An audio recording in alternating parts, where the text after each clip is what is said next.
Welcome to both my panelists. Thanks for coming, and as well as to the attendees tonight. Hopefully you'll get a better idea of what the experience looks like from the perspective of a current PMBA student here at WashU Olin. It's just going to be kind of a round robin style. I'll have our panelists go around, introduce themselves briefly, and then we will go ahead and get started. So, hey everybody, my name is Rahul Joyce. I'm part of PMBA 49. So I started last January, so January 2020. Seems not too long ago, which is nice. But some kind of career background, I work at Bayer for the past 6 years or so, currently as the US CFO's Chief of Staff. Before that, worked in capital markets, but looking to wrap up my MBA and see what's next.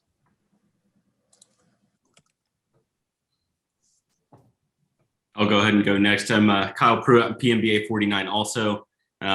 I am a program manager. I'm also active duty Air Force. Started at the same time as Rahul. I think we're all wrapping up our core right now as a cohort.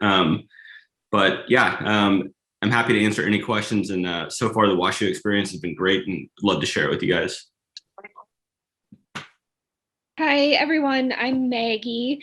I am also part of PMBA 49, and I'm a small business owner. I started my own business in consulting, primarily for the events and hospitality industry a few months before I started my PMBA program at Olin in the fall of 2019. Well, hi, I'm Cassie O'Brien. I am part of PMBA 49 also. I work for Washington University in the University Advancement Department, which is essentially just, their fundraising department. I've been there for, goodness, going on 5 years now, actually. And before that, I worked actually at Quick Trip in the stores as a manager. I've got kind of a variety of different jobs that I've held in the past, but I'm looking forward to kind of bring them together with my PMBA here. Awesome. I'm Leah Rimchisel. I'm not in PMBA 49. I'm in PMBA 50. So this is semester 3 for me. I'm a lead business analyst at RGA, and I've worked as a business analyst in the IT industry in various locations, including Wells Fargo. I've been here in St. Louis for 3 years. Previous to that, lived in DC. And loving the PMBA so far, big, heavy into the core right now. So any core questions, I've just either been through it or am going through it. And my name is Jacob Tapin. I'm in PMBA 49. I worked as a administrative assistant at the city of Alton, so local municipal government, but I had previous experience in the federal level and in small businesses. And I actually just got an offer for a job at Boeing, so I'll be going there this summer. So that was a nice little, with PMBA probably helped with that a bit. So yeah, that's me. What made you decide to pursue your MBA here at WashU Olin? What was it about the PMBA program that made this the right decision for you? And whoever wants to kind of field that, go ahead. And, if anyone wants to chime in, please feel free. I can jump in first if nobody else has anything. I think for me, I was looking to transition, which usually, is a full-time program person, but I was looking to transition with my stable job. I knew what I was going to do. And me and my wife moved to this area. We love this area. And we wanted to stay. And honestly, if you want to live in St. Louis, where else are you going to go? Just looking at the job reports whenever I started looking at the school, seeing what companies were hiring out of here. There's so many target companies that I just didn't see an option to kind of have that work-life balance while going to school and also being able to stay in this area afterwards. Yeah, I can follow up on Kyle on there. So I was definitely targeting some of the top 20 schools in the US. And that was definitely a big pull to WashU, knowing that they're number 17 or 12. I can't remember now, Joe, we keep rising. But that was one of the big pulls. But then more than that, like when I kind of got to experience the culture, and this is something I found out probably a little bit too late, but I'm happy I found out too late, was that Olin has a really, really good network. And a lot of schools, they tend to brag about it, but I've never really seen another school actually walk the walk. So this was really impressive. I saw a lot of alumni come back within the first couple of weeks, and they had a lot of offerings that we could just join for free. Like they had a 2-week program that we were able to just join on leadership, and alumni just came in because he happened to be in town. So it's a really cool network, which the school really pushes. And I think the network, Rahul, is like a great point to make. And that's was one of my reasons as well. But beyond the network, also the Weston Career Center has amazing services. And something that was really important to me when getting my PMBA was exploring the option of a career pivot. And the Weston Career Center, as a PMBA student, you have a dedicated career coach, and there's a variety of services from practicing your interviewing and practicing case interviews, a huge alumni network to do career research with, resume and cover letter building. It's just a really expansive department and resource for PMBA students. Awesome. Awesome. So I'm going to throw another one out there. A lot of people, weighing a lot of things. I'm sure all of my panelists, are, balancing a lot of different things, wearing a lot of different hats. What makes it the right time to go after the PMBA? I mean, you got to rip the Band-Aid off. What made it the right time for you? I think asking, when is the perfect time is probably not the right question, because I've been kind of looking at going back to school pretty much since I graduated from undergrad. I always knew I wanted to do grad school, but wasn't sure what program, what school, that kind of thing. And when I came to making the decision, it really was, what am I wanting to do next? I felt like I was in a position with my career where I wanted to accelerate my growth. I knew that this would help me get there. I knew I wanted to keep working while I was in school. The program just seemed to be a great fit for me. But there were also a lot of reasons that I told myself it wasn't the right time. And I think you need to kind of not give yourself too many excuses not to do it. Sometimes you just have to, as Joe put it, rip off the Band-Aid. I have a small kid. My husband just graduated from law school this spring. I switched jobs right before I started the program, literally a week before I started the program. And of course, there's a pandemic. So there were so many things that could have been the reason not to start. But I think that if you know that you want to learn more, and even if you're not entirely sure what the next step in your career is, but you want to get the knowledge to get there, I think the time is right. It doesn't matter what else is going on. You're going to have things that are pulling on your time no matter what. And so if you make the commitment to make it work, you can make it happen. Yeah, I'll just second that. I wouldn't say there's ever a perfect time. It's a lot of work, and it's not like I had a particular amount of time available, but some of it, just things started lining up, and I was like, now's the best time to do it. You start looking at where you are in your career and what can help you get that next bump. And I think that kind of helped me make the decision to go ahead and do it. Yeah, I also say like with kind of like what Leah was saying, like, yeah, I had a 6-month-old when I started. Like it never felt like the perfect time, but even whenever things were the most chaotic, when we were transitioning during the pandemic and everything like that, like everything was done so smooth. Nothing has ever felt overwhelming in this program. Even taking 9 credits at a time, which is the part-time limit, like I don't feel like I'm missing out on anything outside of school. However much effort you want to put into it, you can get by, but you can put a lot of effort in this program and still have plenty of time to do what you want on the weekends or other nights of the week. It's really not as intrusive as it seems like. And I guess, Kyle, dovetailing off of that, I've gotten a lot of different answers from a lot of different folks over the years. I think I've worked with about 250 PMBAs now. I've been around a little while. How would, my panelists, how would you describe the rigor of the program? And, Kyle, I know you said it's a really good life or work-life balance, but, the rest of you, what have your experiences been?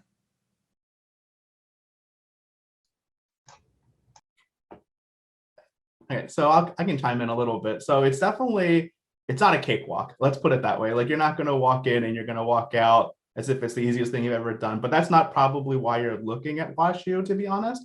You want to be challenged. You want to learn something. You want to do something that's outside of your comfort zone. So and that's one of the nice things too about what I've learned from many of our professors is they encourage that idea to step out of the comfort zone. So me coming from like a finance background, I definitely wanted to go a little bit deeper in finance. So I was able to do that, and having, 3-4 years of experience at the time, I'm still learning a lot of stuff that I had no clue about, which I was able to bring back to work. But then I was also encouraged to take classes completely outside of that realm. So in organizational behavior and management, entrepreneurship. So it's one of those things where you can always find something new to learn.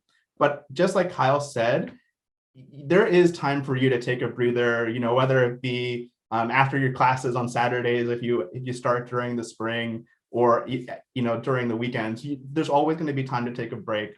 And what's nice too is because many of your cohort will end up being very much like you, kind of driven and wanting to do their best. You can also have this kind of team dynamic, which I found in Maggie. She's in my cohort, where if there's a team member that is struggling that week, or there's no time, you can move and shift things around a little bit. So your team is there for you too, and that's generally the case. I've heard hearsay a lot between other groups as well. So it seems to be more than just our team. Yeah, I want to add on to the comment about like the cohort situation, and they usually have like the same work group that you work with. Ours had 4 people in it for all of your core classes, and I found that to be really helpful when it came to balancing out work life and the workload. I mean, you get to know the people that you're working with and what works for them and what they're good at. And you can balance across the classes throughout the semester. You know what's going on in each other's lives because you talk so much. So that was definitely great. Yeah, to kind of go off of what Raul said, there's been people in our cohort that have had children and taken a semester off, and there's people that have had children and kept going. And so it's, you have plenty of time to, you want to stay with your group sometimes. So a lot of people just kind of keep pushing. You want to stay with your core, but it's not uncommon for people to take a semester off to deal with, this life. So that's, you have plenty of time to do that. So if everything ever becomes overwhelming, you have those options, and you have like a great support team. We have people from, business backgrounds to social to, all kinds of different backgrounds. Some people don't even have a business background at all. And everybody's kind of able to like lean on each other, even if you aren't in that current semester with the rest of us. Awesome. And then I guess for my next question, not to single you out, Maggie, but I'd love for your thoughts on this one first. So, how do you feel that you're able to apply what you learn in the program in your day-to-day? Like, how do you think that is translated, especially you as an entrepreneur? Yeah, it's been huge for me as a new entrepreneur and small business owner. I'm just learning to refine the skills that I have naturally and come to me intuitively, but also challenge myself to really apply the skills I'm learning in class throughout my day. Like Rahul said, he was used to looking experienced with finance and numbers, and I'm the complete opposite. So I'm used to, leadership and management and organizational behavior. And so learning about finance and accounting and all the more quant focused disciplines was a huge point of efficiency boost in my own business. I don't want to take too much time talking, but I also want to give another perspective to your question, Joe. And it was also another reason that I was really interested in WashU, and that is the Center for Experiential Learning. Most PMBAs, I would say, don't necessarily have all the time in the world to engage with the Center for Experiential Learning, but because I am a small business owner, I was able to. And what it is exactly what it says. It's a course that allows you to engage with student consultants. So they are my peers, right? And we are consulting for, in my case, I engage with a practicum. So it was with an established corporate business. And my client was in the St. Louis area. But it allowed me to consult for a client. And I actually took on this CEL engagement as a client of mine. And I applied and was accepted as the team lead. And so I was able to practice my consulting, but also practice elements of consulting that I'm not well versed in yet, which is the team aspect. As an individual consultant is much different than a team-based consulting project. And that's something that is unique to WashU Olin that I've really enjoyed and gotten a lot of knowledge and learning out of. Awesome. Anybody else have any good, anecdotes or experiences with the CEL, or just an example of how they've applied, anything that they've taken from the classroom back to the workplace? Yeah, I think right now this year I started a CEL program. So I'm doing something a little bit different than Maggie. I'm doing consulting for a nonprofit. So the Illinois Center of Autism, and it's awesome.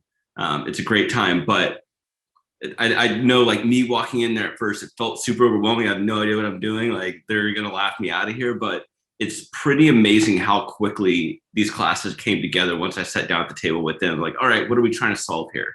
And just, even though I probably didn't realize at the time, like, all that stuff stuck and it just started happening. And it's been great to be able to put that in practice, more so than even taking it back to my office, which it has helped me in my office job, but being able to just see it out there in the wild is something I'm not familiar with, that I've never had any experience with, but be able to take all these classes like strategy and marketing and stuff like that, and be able to actually put it towards something has been super rewarding. And I think one thing that I gained out of this is more than anything, like, it kind of just builds confidence. It kind of, on top of all the other things that everyone's mentioned, it's just really a confidence inspiring, and like helps build you can be very sure of yourself and your capabilities. So it can be pretty intimidating to come to a school like this, but once you get in and you kind of get your feet wet and you kind of settled, it's pretty difficult to really put into words, like how much you kind of carry yourself a little higher, and it's made a world of difference in your day-to-day job or in my career pivot goals. So it's that was one thing I think that I gained from that.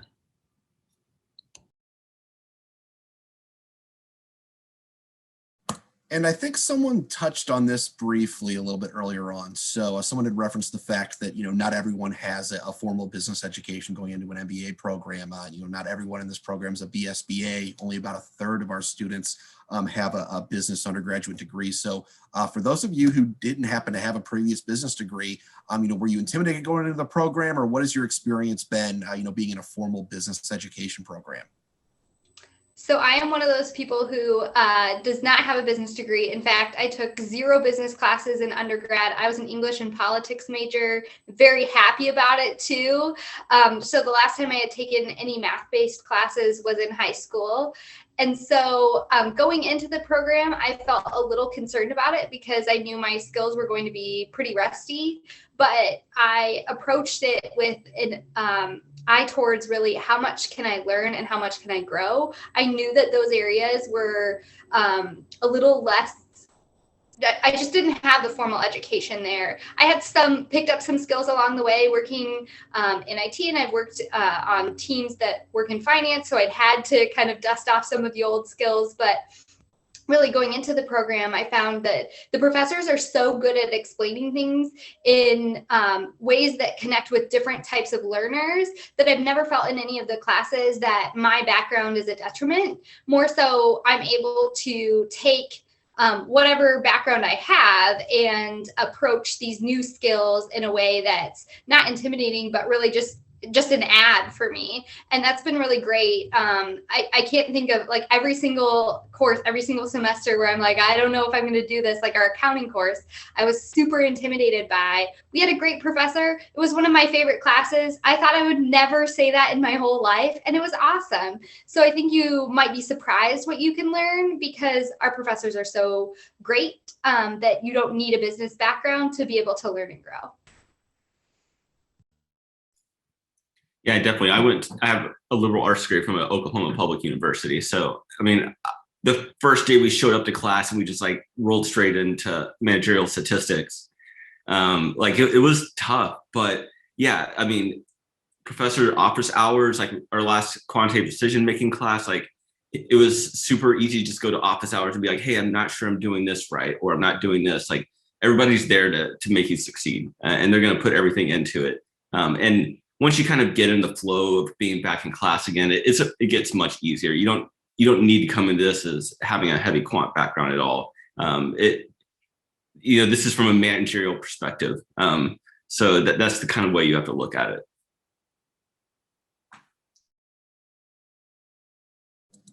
Awesome. And I think for my last question for the panel before we turn over for a brief Q&A session, what advice would you have for a prospective student? What would you tell them, about the process, about taking that next step? What's something that a piece of advice or a piece of knowledge you wish you could impart? I can kick this off, and I'll put Joe on the spot for this. So Joe was my my recruiter to join Olin, and he was so helpful. So absolutely take advantage of Joe, whoever else reaches out to you, because just like our teachers here at Olin, they are 100% trying to get you into the school. They want you to succeed, and that's the first step, is getting you here. So, I mean, he talks through your resume with you. They'll talk through what your career background looks like, what points to stress. So really, really take advantage of your recruiter. So in this case, Joe, hopefully you get to talk to Joe. I'm not going anywhere. I was just joking around. You never know. Got to put the plug. To add to that, I would say if you're on the fence about doing the program, go for it. The PMBA program is about flexibility and learning at the same time. And like others have said, if you have a desire to slow it down, you can do that. If you have a desire to speed it up, you can do that to a certain extent too, right? I mean, there's flexibility there. The way that the semesters are built is so unique and so helpful for doing that, you, even if you have, a heavy, let's say, first couple of months in the semester, okay, once you have a little wiggle room in your beyond your core, you can add more electives to the second half and deal with whatever it is that's coming up, a big business trip, a project that's closing at work. I know Jacob mentioned people having kids and needing to take some time off. That flexibility is just unparalleled. So I would say if you're on the fence, go for it, and you can probably make it work better than you think. I would say to get to know your cohort and stay connected with the people in your group and other people in the program. It's been really beneficial to keep myself in connection and surrounded by people who are also driven and who are also going, taking this on and pushing through. It's made it a lot easier. Yeah, I would say there's a couple of things. One, as you're looking at the program, download the course listing, look at all of them. There's been multiple times I had a conversation with Rahul last year. I was like, I didn't come into this for finance, but me and him were talking. I was like, I think I want to do finance now. Like, it's so, you think you come into this with a plan, and then there's so many courses that are so interesting, so many ideas, that it's really easy to kind of start having second thoughts. So kind of looking at those course listings and finding out what's going to be out there, because I wish I could take more than 54 credits. Honestly, it's been a lot of fun. And then also, like Cassie said, you're going to be working with your cohort. So, stay connected to them. It's not always easy. Sometimes it's frustrating, especially as PMBAs, whenever you have busy lives, but they're kind of really the backbone of Cassie's smiling because she was in my team. So she had to deal with me. But we made it easy on each other as much as possible by trying to take the pressure off and not making it feel like you had the weight of all of these assignments on you. So I would say that that's kind of the big thing that I didn't realize was going to be a huge advantage, is kind of that group concept. I also think not only staying connected with your PMBA classmates, but also with professors. A lot of our professors are also practitioners, and they want to help outside of the classroom. They are like an innate ally now and a huge part of my network. And so taking advantage of their office hours as well has been a really valuable part of my whole PMBA experience. I would also add, don't be afraid to ask extra questions in class with the professors. Some of these, like some things they may think that you understand. And if you need more depth to it, they're happy to explain. They just don't necessarily know what everybody in the room knows at that time.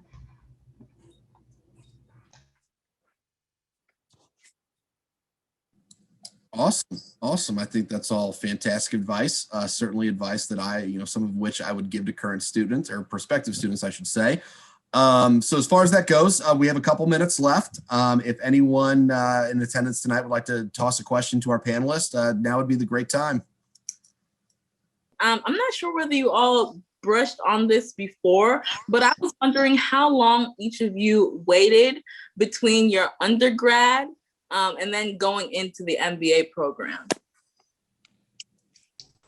I'm 5 years out from undergrad, now 6. I was just about the same. I was debating when to do it too. So I don't know about you, Leah, but for me, this was like a pretty prime spot. Get some experience under the belt. Yep. and kind of go in.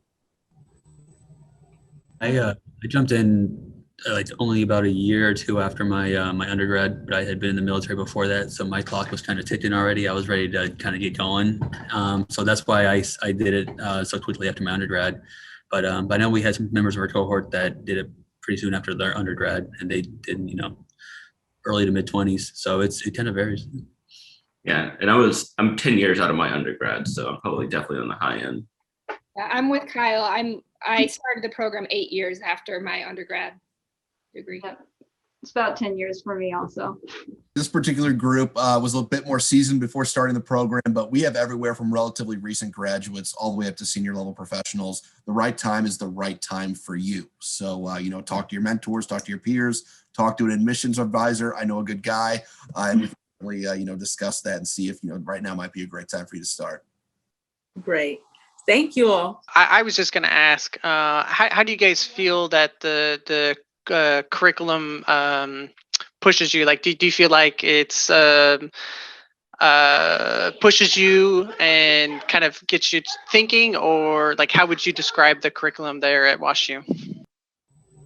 So I think the curriculum does push you. I think it's manageable in the sense that the way the courses are built is we don't get a numerical grade. And we are encouraged to work on areas that may not be your strongest point. And I think that mentality means that there's a much higher focus on learning rather than do I, perform to a test. So I would say the material always pushes you, and it's going to push you more if you try to tie it back into your work or try to build on an area of weakness for you. If you only take classes in something that you already have a lot of knowledge on because you think that would give you, like a better GPA, first of all, that incentive's not there, but also you're not going to learn as much, right? The point is to be more well-rounded. So you will find classes that will push you no matter what your background you have, but it's what you put into it too. Yeah, I backed that up. Like, I don't think there's been a class that's been like easy at all. Even the ones that I thought would be like more intuitively easy, like marketing, we'd go read those cases and I'd be wrong every single time. Like, so I mean, everything you're learning from every single class. And I think the last semester of our core, we had one particular class that it built on a lot of stuff I had never even seen or done before. But by the time I was done, like I felt confident. Like I wish I could go out there and do it now. So yeah, I think it's definitely challenging, but not in a way that it's frustrating. Yeah, I'd say that, as we're getting ready to start a class, I'll look at the description or, kind of get a sense of what it is and get a little intimidated. And then when we start it, the professor explains it really well and they don't make it overly complicated. It's all about application, which is helpful. So it's always been a relief as I go into classes. Not that it's been easy, but certainly not as intimidating as I thought it would be. I, like Leah, did not have a business background and am more a poet than a quant.